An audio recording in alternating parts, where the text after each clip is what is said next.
Hey everyone, today we're going to learn how to use the EHX Attack Decay as a faux sidechain compression pedal. It's actually using triggered volume ducking, where the drum kit's going to tell the bass line to get out of the way. So let's hear how it sounds and then I'll explain how it's done.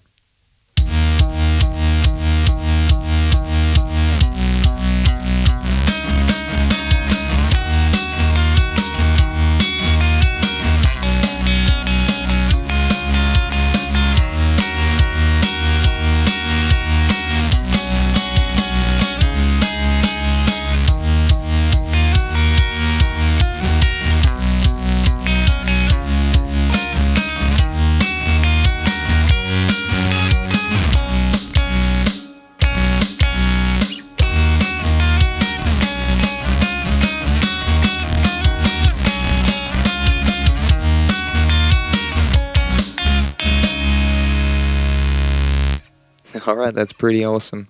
So here's how it works, right? The Roland TM2 is doing all my drum sounds and the snare, and everything is going into the input of the Attack Decay, because the input is where it decides whether it wants to duck something or swell something in or use any of these attack or decay functions. So I still have to set the sensitivity correctly based on the volume of the kick and the snare. If I'm really careful, I can get that sensitivity to hear the kick only, but only if there's a lot of bass information in the kick and there's overall more gain. And I'm actually using the headphones out from the Roland TM2, and that's actually what's being wired into the input of the Attack Decay. My bass synthesizer is being fed an OC5, which is just feeding it the lowest note of any chord. It's a very wonderful pedal. And that bass synthesizer is being fed into the return of the Attack Decay. So there's actually nothing coming out of the send. In fact, that it just doesn't function in the non-poly mode. And it is in the threshold mode where the sensitivity actually matters.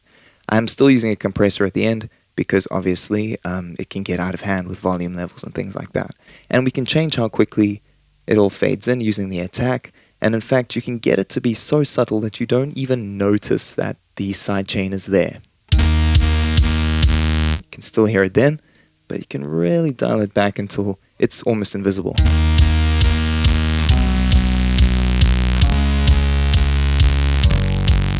And in this particular fuzzy Syb 5 setting, it's just a little bit more prevalent that I'm using sidechain, but let's just put it into an ordinary sort of, what is that, a triangle wave.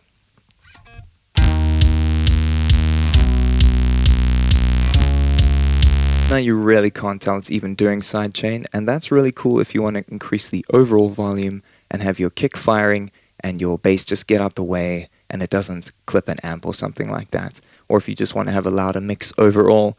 But I do like to have it pronounced, and I do like to use a more present synth so that you can sort of really gauge the effect and you can hear how awesome it is, and it just makes everything breathe while you're playing.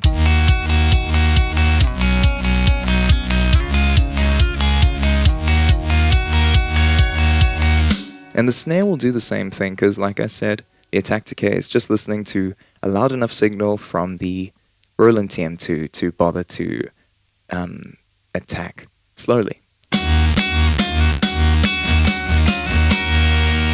And if I just play a single chord, you can hear how it's just swelling in as long as the drum is still hitting. The only weird disadvantage about this setup is if you turn off the Attack Decay, then it doubles the volume of your drums, because it's running the drums through the inputs of the Attack Decay, and I've still got my drums running into a mixer further down the line. So we don't use it that way. Some other cool tricks that maybe you haven't considered is you can make a heck of a lot of dance music, of course, but it's sort of useful for just, let's say you want to create something that is a bit more modern.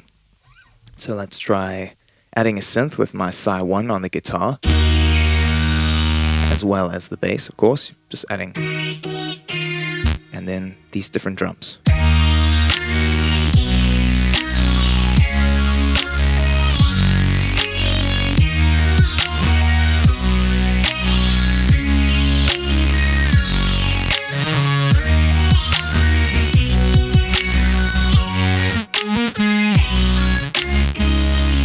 which is, ridiculously cool as well. And let's go find an actual dance kick or something. If you really wanted to just branch out with your band, this is still an option for you.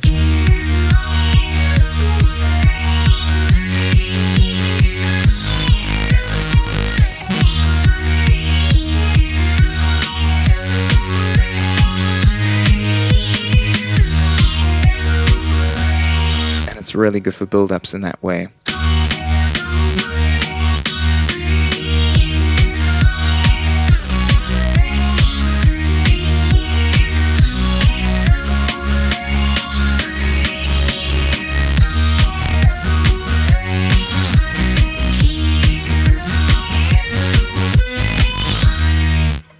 Any genre uses a lot of sidechain these days. I mean, well, got a little metal drum there, but let's find something.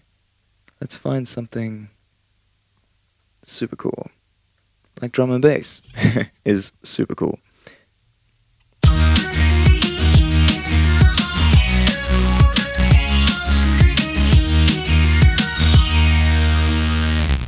And yeah, if you really want to make that attack super fast for an even faster genre, you just dial it back a bit. And if you want to make it very subtle, so you don't even know it's side chaining, or in this case, volume ducking, then yeah, just set it really, really subtly. Another thing is you can have it that once it's faded in a note, it kills that note. In other words, it decays that note into nothingness. So you'd have a swell, but then you would never hear another note from your bass synthesizer. So let's go back to our ordinary drum kit, and I'll show you how that works. I'm still holding down the note. I haven't stopped holding a chord. In fact, that's why you can still hear the Psy1. So let's bring the guitar back and do the same thing with a kick and a chord. There you go. Just cuts off that bass note super quick.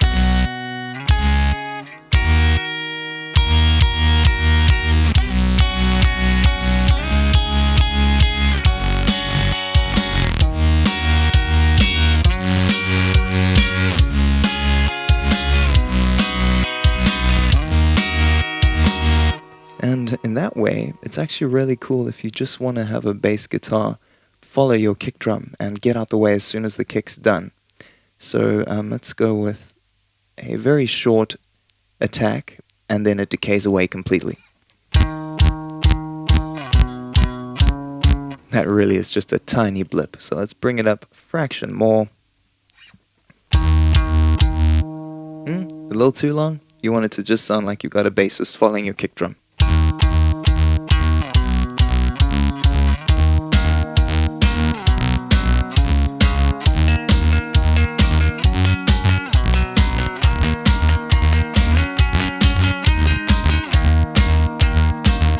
And yeah, choose a more natural sound, like if you actually got rid of the synth and just have my OC5 running into it.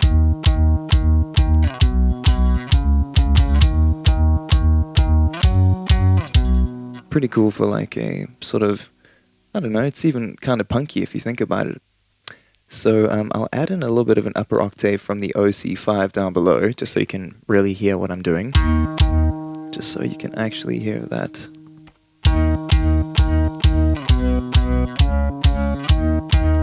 Right, otherwise you might not notice that it's basically gating the bass line to the kick.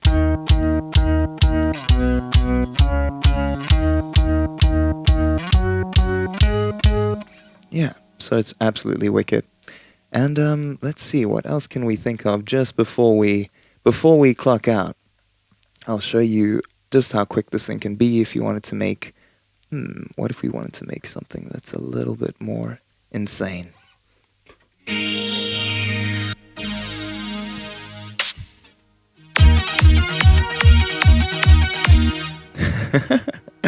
That's right, it's pretty good for Psytrance.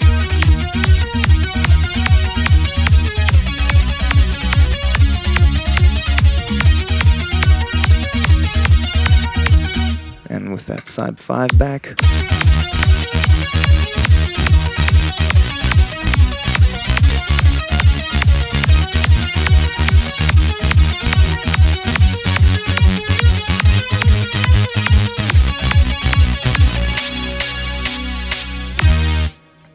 I absolutely love this thing.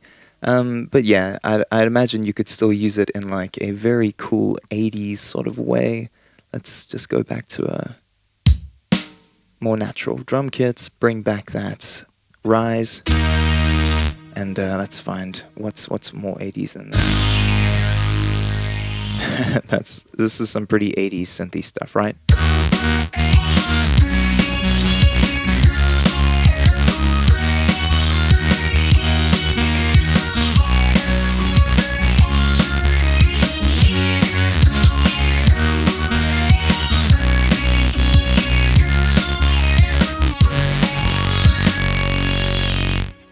Yeah, that's absolutely awesome. Bear in mind that you can't really use the harmonics because the harmonics usually are sent out of the send, and that's not going to work in this particular case. But what else can we think of just before we go? If you turn that sensitivity up too high, it's going to trigger for the hi-hats as well. I don't know if you can hear my ride cymbal coming through there, but it is, unfortunately. So yeah.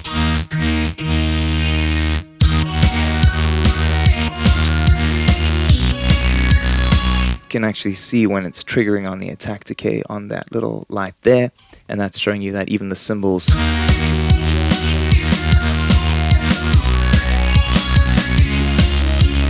are making it sidechain, which isn't exactly desirable. So yeah, you just dial it back until it's barely hearing a snare. There we go, and then now it won't hear those hi-hats or anything else coming through as a pesky distraction.